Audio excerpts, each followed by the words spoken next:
আর যে ব্যক্তি নাকি প্রতিদিন 100 বার ইস্তেগফার পাঠ করবে, আস্তাগফিরুল্লাহ আস্তাগফিরুল্লাহ রাব্বি আস্তাগফিরুল্লাহ ওয়া আতুবু ইলাইহি, এইভাবে যে ব্যক্তি নাকি প্রতিদিন 100 বার ইস্তেগফার পাঠ করবে, আমার বিশ্বনবী সাল্লাল্লাহু আলাইহি ওয়াসাল্লাম ওই ব্যক্তির ব্যাপারে সুসংবাদ দিয়েছেন। সুবহানাল্লাহ। ওই ব্যক্তির মৃত্যুর ব্যাপারে সুসংবাদ দিয়েছেন। বিশ্বনবী সাল্লাল্লাহু আলাইহি ওয়াসাল্লাম বলেন, উম্মতেরা রে, তোমরা বেশি বেশি তওবা করো, আল্লাহর কাছে বেশি বেশি ক্ষমা প্রার্থনা করো। কারণ হইল আমি বিশ্বনবী সাল্লাল্লাহু আলাইহি ওয়াসাল্লাম প্রতিদিন 100 বার ইস্তেগফার পাঠ করি। সুবহানাল্লাহ। বিশ্বনবী সাল্লাল্লাহু আলাইহি ওয়াসাল্লাম প্রতিদিন 100 বার ইস্তেগফার অর্থাৎ আস্তাগফিরুল্লাহ আস্তাগফিরুল্লাহ রাব্বি আস্তাগফিরুল্লাহ ওয়া আতুবু ইলাইহি, এইভাবে তিনি 100 বার তিনি পাঠ করতেন। অপর হাদিসে আমার বিশ্বনবী সাল্লাল্লাহু আলাইহি ওয়াসাল্লাম বলেন, উম্মতেরা রে, আমি নবীজি কিন্তু প্রতিদিন 70 বারের অধিক ইস্তেগফার পাঠ করি। সুবহানাল্লাহ। এত দামি একটি কালিমা, এত দামি একটি তাসবিহ আস্তাগফিরুল্লাহ রাব্বি, এই ইস্তেগফারের এত ফজিলত। বিশ্বনবী সাল্লাল্লাহু আলাইহি সাল্লাম বলেন, আমি নবীজি প্রতিদিন 70 বারের অধিক ইস্তেগফার পাঠ করি। সুবহানাল্লাহ।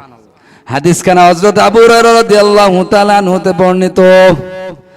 তিনি বলেন, আমি বিশ্বনবী সাল্লাল্লাহু আলাইহি ওয়াসাল্লামকে বলতে শুনেছি, ওয়াল্লাহি ইন্নী লা আস্তাগফিরুল্লাহ ওয়া আতুবু ইলাইহি ফিল ইয়াউমি আকতারা মিন 70 মাররাতান।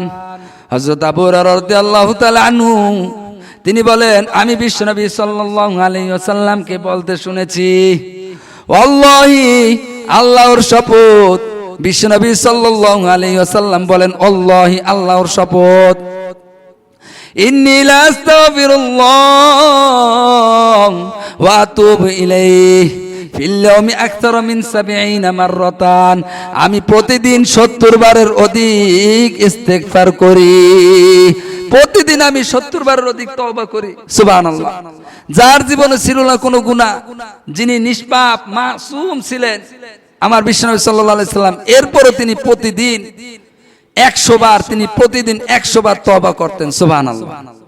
এই জন্যই তো আমার বিশ্বনবী সাল্লাল্লাহু আলাইহি ওয়াসাল্লাম বলেছেন, যে ব্যক্তি নাকি প্রতিদিন 70 বারের অধিক ইস্তেগফার পাঠ করবে, অর্থাৎ যে ব্যক্তি নাকি প্রতিদিন 100 বার ইস্তেগফার পাঠ করবে, আস্তাগফিরুল্লাহ আস্তাগফিরুল্লাহ রাব্বি আস্তাগফিরুল্লাহ ওয়া আতুবু ইলাইহি, এইভাবে যে ব্যক্তি নাকি 100 বার ইস্তেগফার পাঠ করবে, 70 বারের অধিক ইস্তেগফার পাঠ করবে, দৃঢ় বিশ্বাসের সাথে যে ব্যক্তি নাকি প্রতিদিন 70 বারের অধিক ইস্তেগফার পাঠ করবে, ওই ব্যক্তি যদি দিনের বেলায় ইস্তেগফার পাঠ করে রাতের বেলায় মারা যায়, আবার যদি রাতের বেলায় পাঠ করে যদি দিনের বেলায় মারা যায়, ওই ব্যক্তির মৃত্যুর সাথে সাথে ওই ব্যক্তি জান্নাতে চলে যাবে, সে জান্নাতে যাবে। সুবহানাল্লাহ। বিশ্বনবী সাল্লাল্লাহু আলাইহি ওয়াসাল্লাম বলেছেন, ওই ব্যক্তি জান্নাতে যাবে। সুতরাং আমরা যখনই সময় পাবো তখনই আমরা ইস্তেগফার পাঠ করব। আস্তাগফিরুল্লাহ আস্তাগফিরুল্লাহ রাব্বি আস্তাগফিরুল্লাহ ওয়া আতুবু ইলাইহি। আমার বিশ্বনবী সাল্লাল্লাহু আলাইহি ওয়াসাল্লাম প্রত্যেক ফরজ নামাজের পরে সালামটা ফিরিয়েই তিনি পড়তেন, আস্তাগফিরুল্লাহ আস্তাগফিরুল্লাহ আস্তাগফিরুল্লাহ, 3 বার পাঠ করতেন। যার জীবনে কোনো গুনাহ ছিল না, মাসুম, এরপরও এত পরিমাণে ইস্তেগফার পাঠ করেছেন। আর আমাদের জীবনে তো গুনার শেষ নাই।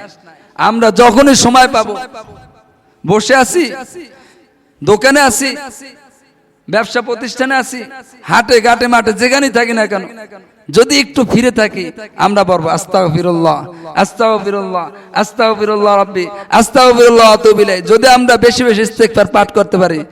আরেকটা ফজিলত হচ্ছে, বিশ্বনবী সাল্লাল্লাহু আলাইহি ওয়াসাল্লাম বলেছেন, মান লাজিমাল ইস্তেগফার জাআলাল্লাহু লাহু মিন কুল্লি যিকিন মাখরাজা। উম্মতেরা রে, কষ্টে আছো, দুঃখে আছো, অভাবে আছো, বেশি বেশি ইস্তেগফার পড়ো। কোনো কিছু থাকবে না, সব কিছু আল্লাহ রাব্বুল আলামিন তার গায়বী খাজানা থেকে তোমার সব কিছু পূরণ করে দিবেন। সুবহান।